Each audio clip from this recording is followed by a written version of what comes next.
బయలుదేరింది. ఇది కొత్త చరిత్ర, కానీ ఇంకా పాత చరిత్ర.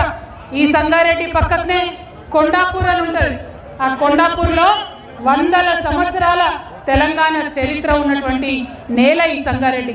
మామూలు నేల కాదు. కానీ సంగారెడ్డిలో ప్రతి ఒక్కరూ గర్వంగా కాలర్ ఎగరేసుకొని చెప్పుకోవాలి. ముఖ్యంగా సంగారెడ్డి యూత్కి, మహిళలకు నేను విజ్ఞప్తి చేస్తున్నా, మీకు మన ప్లేస్ యొక్క హిస్టరీ తెలవాలి. చరిత్ర తెలుసుకున్నోడే భవిష్యత్తును నిర్మించగలుగుతాడని చెప్తారు. చరిత్ర ఏంటంటే, అప్పుడు ఆంధ్ర ఉద్యమం జరుగుతున్నప్పుడు, మనం ప్రత్యేక తెలంగాణ ఉద్యమం జరుగుతున్నప్పుడు అందరూ మన నాన్నలు ఈ తెలంగాణ ఎడికెళ్ళి వచ్చింది, అసలు తెలంగాణ పేరు ఎక్కడుంది అని అడిగితే, ఆనాడు తెలంగాణ జాగృతి చరిత్రకారులందరినీ పట్టుకొని వెతికి ఇదే మన సంగారెడ్డిలో తెల్లాపూర్ ప్రాంతంలో మొట్టమొదటిసారి చరిత్రలో తెలంగాణ పదంతోనున్న శిలాశాసనాన్ని పట్టుకొని ఒక గుడి ఎట్లా కడతారో అట్లా శాసనానికి ఒక మండపం కట్టి ఇదిరా మా తెలంగాణ చరిత్ర అని సగర్వంగా అందరికీ కూడా చెప్పుకున్నాం. అందుకే అంటున్నా, సంగారెడ్డి అంటే ఆషామాషి కాదు. సంగారెడ్డి అంటే చాలా చరిత్ర ఉన్నటువంటి ప్రదేశం.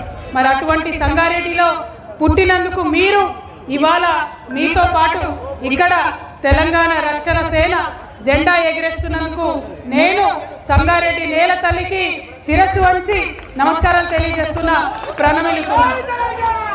మరి ఇటువంటి సంగారెడ్డిలో పుట్టినటువంటి మనం ఎట్లా ఉండాలి? టైగర్ రేఖ ఉండాలి. మన హక్కుల కోసం, మన ప్రజల కోసం, మన ఉద్యోగాల కోసం, మన వనరుల కోసం, మనకు రావాల్సిన ప్రతి ఒక్క అంశం కోసం పిడికిలు బిగించి కొట్లాడడానికి సిద్ధంగా ఉండాలి. మరి ఇవాళ అట్లా కొత్తగా మీతో పాటు కలిసి కొట్లాడతామని తెలంగాణ రక్షణ సేనను ముందుండి నడిపించడానికి మాజీ జిల్లా పరిషత్ చైర్మన్ గారు బాలయ్య గారు ఇవాళ ఇక్కడికి వచ్చినారు. వారు సంగారెడ్డి జిల్లా ఇన్ఛార్జ్లో ఉన్నారు. వారి నాయకత్వంలో ఈ కార్యక్రమం ఏర్పాటు చేసుకున్నాం. మరి సంగారెడ్డి పట్టణంలో తమ్ముడు దయాకర్ రెడ్డి గారు, సంఘమిత్ర గారు ముందుండి ఇగో ఈ జెండా పట్టుకుంటాం, తెలంగాణను సమూలంగా మార్పు తెచ్చుకుంటామని చెప్పి ముందుగా వచ్చినటువంటి దయాకర్ రెడ్డి గారికి, సంఘమిత్ర దంపతులకు నేను అభినందనలు తెలియజేస్తున్నా. అట్లానే మా శ్రీనివాస్ రెడ్డి అన్న, ఆయన వచ్చి సంగారెడ్డిలో నేను ఖచ్చితంగా బలోపేతం చేస్తా పార్టీని అని చెప్పి వచ్చిన శ్రీనివాస్ రెడ్డి గారికి, ముందు నుండి తెలంగాణ జాగృతిలో ఉన్న మా శివశంకర్ పాటిల్ గారికి, అదేవిధంగా మా మురళీకృష్ణ అన్న గారికి, కరుణాకర్ గారికి, మరి నారాయణఖేడ్ నుండి వచ్చినటువంటి మా మల్శెట్టి బాపు గారికి, మా తమ్ముడు గణేష్ గారికి, నర్సాపూర్ గణేష్ గారికి, మెదక్ నుండి చేరినటువంటి బట్టి అజయ్ గారు, వారి సతీమణి గారు స్వాతి గారికి, అట్లానే అరవింద్ రెడ్డి గారికి, సుధాకర్ గారికి, అనేక మంది నవీన్ గారికి, అరుణ్ గారికి, అనేక మంది నాయకులు కార్యకర్తలు ఉన్నారు. వారందరికీ కూడా హృదయపూర్వకంగా నమస్కారాలు, అభినందనలు తెలియజేస్తున్నా. గోపాల్ రెడ్డి గారు మరి అందరూ కూడా కలిసి పనిచేస్తున్నారు. మీ అందరినీ నేను కోరేది ఒకటే, ఇవాళ తెలంగాణలో రకరకాల పార్టీలు ఉన్నాయి. బీజేపీ ఉంది, కాంగ్రెస్ ఉంది, భారత రాష్ట్ర సమితి ఉన్నది. మరి ఇంకో కొత్త పార్టీ ఏమవసరమని మీరు వెళ్ళినప్పుడు ప్రజలు మిమ్మల్ని అడుగుతారు. అడిగినప్పుడు మీరు ఒకటే చెప్పండి, ఎన్ని పార్టీలు ఉన్నా కూడా ఇవాళ ఎవరినన్నా పిల్లల్ని చదివించుకుందామంటే, ప్రైవేట్ స్కూల్కి పోదామంటే ఫీజులు కట్టలేని పరిస్థితిలో పేద మధ్యతరగతి వాళ్ళు ఉన్నారు. సర్కార్ స్కూల్కి పోదామంటే స్కూల్ ఉంటే టీచర్ ఉండదు, టీచర్ ఉండే బల్పం ఉండదు అన్నటువంటి పరిస్థితి సర్కార్ స్కూళ్ళలో ఉన్నది. మరి ఎట్లా చదివించుకోవాలి పేదవాళ్ళ పిల్లల్ని? 3 పార్టీలు ఉన్నాయి, కరెక్టే. 30 ఏళ్ల నుంచి రాజ్యం వెళ్తున్నారు, కరెక్టే.